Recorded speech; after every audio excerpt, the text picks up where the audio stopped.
Genèse chapitre 19. Les deux anges arrivèrent à Sodome sur le soir, et Lot était assis à la porte de Sodome. Quand Lot les vit, il se leva pour aller au-devant d'eux et se prosterna la face contre terre. Puis il dit, « Voici, mes seigneurs, entrez, je vous prie, dans la maison de votre serviteur, et passez-y la nuit. Lavez-vous les pieds, vous vous lèverez de bon matin et vous poursuivrez votre route. » « Non, répondirent-ils, nous passerons la nuit dans la rue. » Mais Lot les pressa tellement qu'ils vinrent chez lui et entrèrent dans sa maison. Il leur donna un festin et fit cuire des pains sans levain, et ils mangèrent. Il n'était pas encore couché que les gens de la ville, les gens de Sodome, entourèrent la maison, depuis les enfants jusqu'aux vieillards. Toute la population était accourue. Ils appelèrent Lot et lui dirent, « Où sont les hommes qui sont entrés chez toi cette nuit? Fais-les sortir vers nous pour que nous les connaissions. » Lot sortit vers eux à l'entrée de la maison et ferma la porte derrière lui. Et il dit, « Mes frères, je vous prie, ne faites pas le mal. Voici, j'ai deux filles qui n'ont point connu d'homme. Je vous les amènerai dehors et vous leur ferez ce qu'il vous plaira. Seulement, ne faites rien à ces hommes, puisqu'ils sont venus à l'ombre de mon toit. » Ils dirent, « Retire-toi. » Ils dirent encore, « Celui-ci est venu comme étranger, et il veut faire le juge. Eh bien, nous te ferons pis qu'à eux. » Et pressant Lot avec violence, ils s'avancèrent pour briser la porte. Les hommes étendirent la main, firent rentrer Lot vers eux dans la maison et fermèrent la porte. Et ils frappèrent d'aveuglement les gens qui étaient à l'entrée de la maison, depuis le plus petit jusqu'au plus grand, de sorte qu'ils se donnèrent une peine inutile pour trouver la porte. Les hommes dirent à Lot, « Qui as-tu encore ici? Gendre, fils et filles, et tout ce qui t'appartient à la ville, fais-les sortir de ce lieu, car nous allons détruire ce lieu, parce que le cri contre ses habitants est grand devant l'Éternel.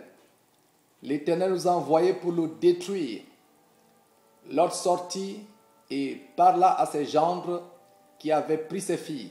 « Levez-vous, dit-il, sortez de ce lieu, car l'Éternel va détruire la ville. » Mais aux yeux de ses gendres, il parut plaisanter. Dès l'aube du jour, les anges insistèrent auprès de Lot en disant, « Lève-toi, prends ta femme et tes deux filles qui se trouvent ici, de peur que tu ne périsses dans la ruine de la ville. » Et comme il tardait, les hommes le saisirent par la main, lui, sa femme et ses deux filles, car l'Éternel voulait l'épargner. Ils l'amenèrent et le laissèrent hors de la ville. Après les avoir fait sortir, l'un d'eux dit, « Sauve-toi pour ta vie, ne regarde pas derrière toi et ne t'arrête pas dans toute la plaine. Sauve-toi vers la montagne, de peur que tu ne périsses. » Lot leur dit, « Oh non, Seigneur, voici, j'ai trouvé grâce à tes yeux, et tu as montré la grandeur de ta miséricorde à mon égard, en me conservant la vie. Mais je ne puis me sauver à la montagne avant que le désastre m'atteigne et je périrai. Voici, cette ville est assez proche pour que je m'y réfugie, et elle est petite. Oh, que je puisse m'y sauver. N'est-elle pas petite, et que mon âme vive? » Et il lui dit, « Voici, je t'accorde encore cette grâce, et je ne détruirai pas la ville dont tu parles. Hâte-toi de t'y réfugier, car je ne puis rien faire jusqu'à ce que tu y sois arrivé. » C'est pour cela qu'on a donné à cette ville le nom de Tsoar. Le soleil se levait sur la terre lorsque Lot entra dans Tsoar. Alors l'Éternel fit pleuvoir du ciel sur Sodome et sur Gomorrhe du soufre et du feu, de par l'Éternel. Il détruisit ces villes, toute la plaine et tous les habitants des villes, et les plantes de la terre. La femme de Lot regarda en arrière et elle devint une statue de sel. Abraham se leva de bon matin pour aller au lieu où il s'était tenu en présence de l'Éternel. Il porta ses regards du côté de Sodome et de Gomorrhe et sur tout le territoire de la plaine. Et voici, il vit s'élever de la terre une fumée, comme la fumée d'une fournaise.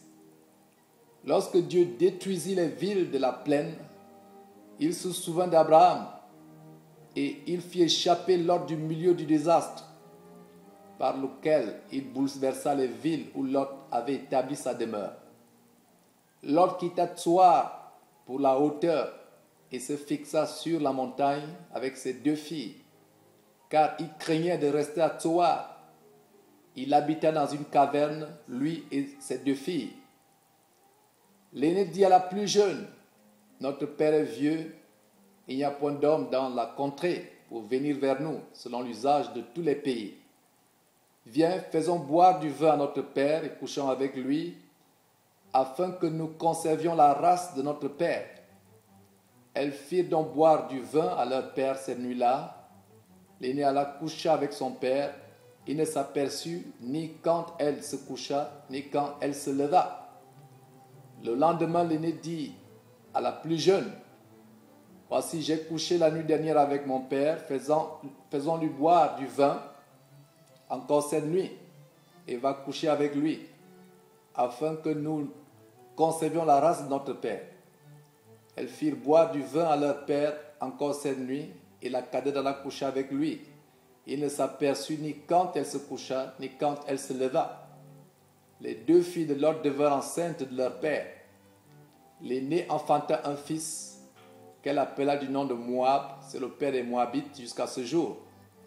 La plus jeune enfanta aussi un fils, qu'elle appela du nom de Ben-Ami, c'est le père des Ammonites jusqu'à ce jour.